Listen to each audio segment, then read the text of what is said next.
The same value as gold. That's how many Russians now describe butter, which saw an almost 30% price hike over a year.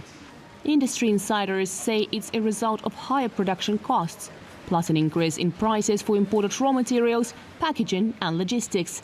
But the vast majority of consumers look at food prices as an indicator of overall economic health.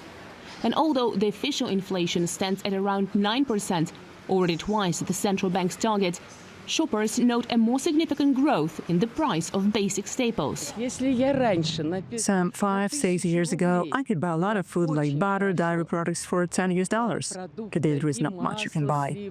And we get $300 of fashion with all the bonuses and indexation, and even bread and grains have grown in price. I have noticed a significant price hike. I could buy a lot for $10. Today, I spent $20 for almost the same good. Everything has grown in price, butter, even bread. But people still buy it. They have no other choice. Analysts, however, warn against using food prices to judge about the overall state of the economy, as they are subject to seasonal and currency volatility. I wouldn't say that food inflation is an indicator of how things are going in our state. We are now approaching the new year.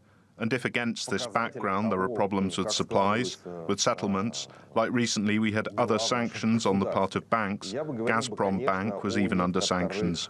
It is clear that this leads to supply failures, which can also provoke growth in individual segments. A recent study found that today an average Russian family is spending double the amount on basic staples compared to 2020. To stabilize food prices, Russian regional authorities have been allowed to enter into price stabilization agreements with producers and retail chains for any good, not just socially significant food products. Household prices are up too.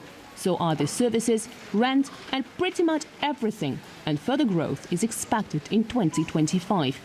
That is not always true about salaries or pensions. With inflation in Russia on the rise, the central bank continues to increase the key interest rate. But that also pressures businesses and damages the cash savings of ordinary people.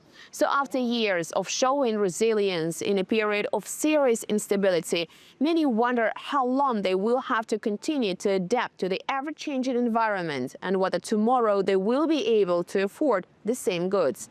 Dasha Chernyshova, TRT World, Moscow.